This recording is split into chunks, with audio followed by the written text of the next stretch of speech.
Investigators are turning to a familiar tool in their search for those who prey on animals in the wild.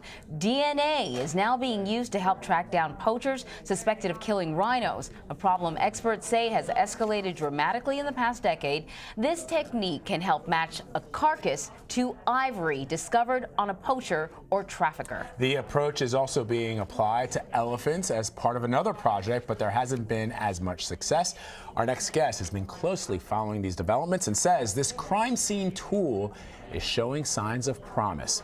Crawford Allan is a senior director of traffic at the World Wildlife Fund, and he joins us now from Washington with more on these anti-poaching efforts. Crawford, thanks so much for being with us. It's a pleasure. Good morning. So explain the kind of impact DNA is having on the fight against poachers. Well, you know, you've seen how DNA has had a massive impact on human crime cases. The problem with the poaching of rhinos is that it's escalated so much and the profits are so high. Rhino horn is worth more than its weight in gold in the demand markets of Asia, that criminal networks have moved in to actually systematically start to wipe out rhinos just for their horn that are being used either for as an aphrodisiac or as a fake cancer cure. The DNA itself is providing the same kind of strong evidence in court as is used for human DNA to be able to bring both the poachers, traffickers, and illegal traders to book, to also set a strong deterrent to try to impact upon this horrendous crime. You mentioned earlier that poaching has risen exponentially in recent years. This is sort of stunning to me because I thought that there were laws in place in most countries that wouldn't allow you to bring ivory in, that these laws were meant to limit the movement of ivory and therefore make it not as popular. But clearly, as you mentioned, at least in Asia, there's a market. That's absolutely correct. And, you know, and whilst there are strong laws in both the range countries for these rhinos and also in the consumer markets in countries like Vietnam and China, the fact is that criminal networks have no interest in laws, and they are circumventing those laws to great profit to their effect. So whilst the laws are on the books to stop the poaching and stop the trafficking, stop the demand and the sale, that doesn't matter because you've got criminal gangs that are going out at night using night vision goggles, poaching a rhino, and in 24 hours it's smuggled via air, sometimes through payments to corrupt officials to smooth and grease the wheels on the way, and it's ending up in a market in Vietnam where it can be sold for an enormous profit. The fact that, you know, many countries have tried to sort of tighten things up legally, has that actually made the price of ivory even higher? Has that sort of contributed to just how expensive it is now? Well, unfortunately, we've a saying in my business that is that the criminals are banking on extinction. They're looking for those species that are being pushed further and further to the brink because the commodities that like ivory, like rhino horn, are actually then more saleable for those people that want the rarest of the rare. The more rare a commodity, the more you can sell it, the more you can say it's this prized cure or this prized symbol of wealth and status, which seems to be so important now to the super rich in Asia. You know, Crawford, as we are talking, we're showing some of these, not only are we showing some images of these majestic beasts, but we're also showing the aftermath of rhinos and elephants that have had their horns or their ivory poached, taken off their carcasses, and it's absolutely heartbreaking when you see some of these images. And even if someone is not a supporter of the rights of these animals, one of the things that I have been fascinated by, many years ago, I went on patrol with some United States Marines in Gabon.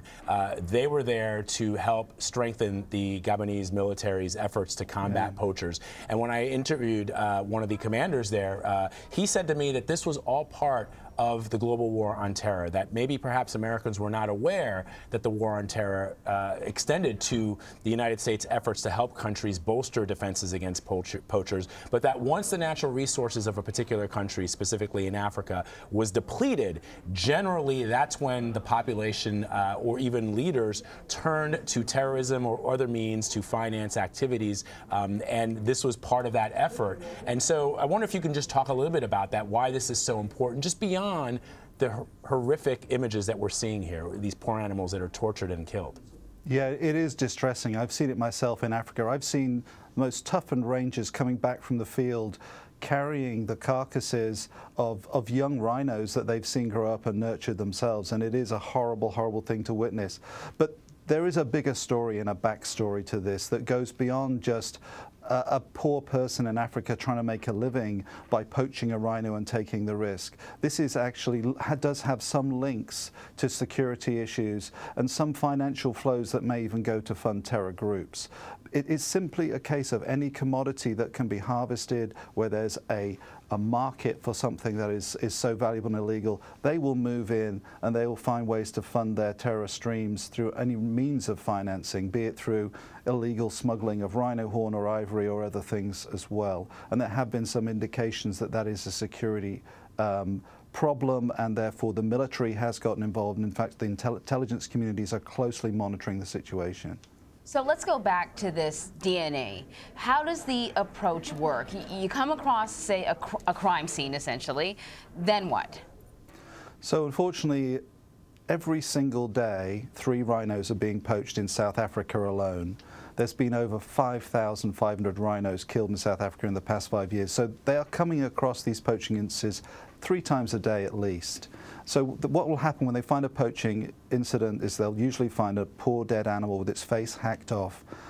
It's been shot or it's been hit with a tranquilizer gun to do it silently, perhaps from the air, using a helicopter. And what they do then is they will determine which animal it is, and that's usually known by the notch on its ear which has been taken, or a tag, or there may have been a microchip in the animal or a collar that gives its GPS location. What then happens is a crime scene investigation. It's treated like any crime scene, obviously with a special emphasis on the nature of a rhino crime. They'll then look for evidence like cigarettes and other things. They can even take DNA from human DNA from the site to then link it up to a prosecution case later. But what they'll do is they'll know which animal it is, and that animal will very likely be already in the DNA database. Its profile will be there. It's a rhino fingerprint, of genetic fingerprint, if you like. What will happen is a scramble now to try and track the poachers before they leave the park. Quite often they've already escaped and they've gotten out under cover of night in these enormous wilderness areas. What happens then is they'll then track and try and track that to the traffickers and the middlemen before they leave the country. And if they miss that, then it's going to go out on a flight, maybe in the suitcase of a cabin crew, a staff of an airline that might be smuggling it for them, for the criminal network. If they detect that rhino horn at any point in the chain from the poached animal through to the market, they can take a small sample of that rhino horn, they can extract DNA from it. That DNA will give an indication of the individual animal it came from, and they can see if there's a match in their database. This has happened many times with this system. They've had matches in 120 different cases since 2010, since the system began. And of course what happens then is they can show that rhino horn came from an individual animal. They know exactly which animal it came from, when it was poached, where it was poached. They can then prove in a court of law that this is part of a poaching operation, a trafficking operation, and that's then used as powerful evidence in court. People can no longer say, this is an antique horn I've had for years, this is an heirloom, this is a trophy. You can say, no, this came from that animal, it was on its face 3 months ago, you've been involved in the horrendous hacking off of that horn from its face and now smuggling it for profit. Why is it not working as well with elephants? Well, in fact, it's working very well. The rhino horn system seems to be working very well indeed. The elephant system has been a little bit more problematic because there are more elephants, and it's taking more time. The system isn't profiling them to the individual animal. It's profiling the ivory to the geographic location of where the elephants live. Whereas with the rhino horn system, there are so few rhinos left. There are 25,000 rhinos left in Africa alone. That's it. They can actually have taken samples from 20,000 rhinos in Africa, so they can really sort of identify which animal it is. That's not the case with elephants. You know, and I'm glad you pointed out the number of rhinos that exist today in the wild, Crawford, because I think that people sometimes imagine, because we are thousands of miles away from where most of this activity is happening, that it's sort of it's not very concrete as to what's going on. But when you point out that there's so few rhinos left in the wild, that elephants are in danger of suffering the same fate, that there are only some 5,000 tigers left in the world, that perhaps our grandchildren will never see the wonders of a tiger in the wild because we've wiped them out. It really brings it home and drives home the point. Fascinating research. Yeah, thank you so much, Al. Well, thank you very much.